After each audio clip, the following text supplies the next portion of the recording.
There are 4 or 5 moments in Nirvana the band, the show, the movie where my brain is basically short-circuited. It isn't because the film is confusing, but because it feels borderline impossible that a project exists at this scale with such scrappy. How did they pull that off? Matt Johnson and Jay McCarroll have a rare talent for turning cringeworthy awkwardness into narrative momentum and then escalating that momentum into a full-on set piece. Here, they painted on a larger canvas without sanding down the chaotic edges that made the original web series and television show special.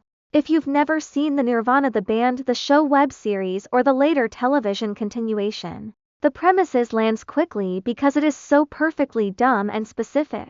Matt and Jay, playing fictionalized versions of themselves, are a two-man band in Toronto with one eternal dream: booking a gig at the Rivoli. The funniest and most revealing detail is that they are chasing this career despite barely behaving like a band at all. The movie treats this obsession as a sacred quest, which is exactly why it works. A shape-shifting spectacle. Structurally, the film is a mockumentary that morphs into a time-traveling adventure. The initial catalyst, a publicity stunt involving the Canadian National Tower and the Toronto Blue Jays. Rogers Centre, formerly the Skydome, is the kind of joke you'd say out loud and immediately regret. Johnson and McCarroll committed to it with such technical follow-through that it becomes the first of many "I can't believe they filmed this" moments, using a Back to the Future riff as a springboard. The story becomes deranged without losing its petty, beautiful core.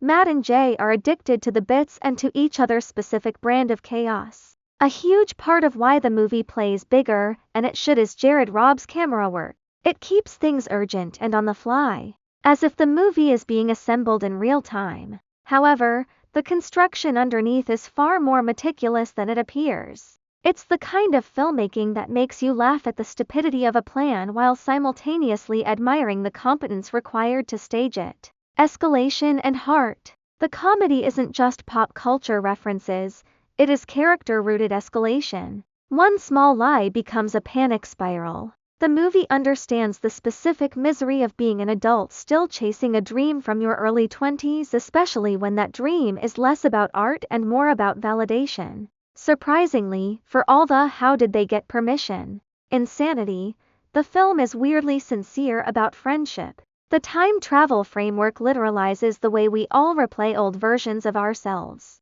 wishing we could rewrite one decision. It just happens that these two do it with a camcorder and a death wish. The movie is engineered to keep topping itself, while your tolerance for the experience depends on your patience for frantic, socially awkward sabotage. The craft is undeniable.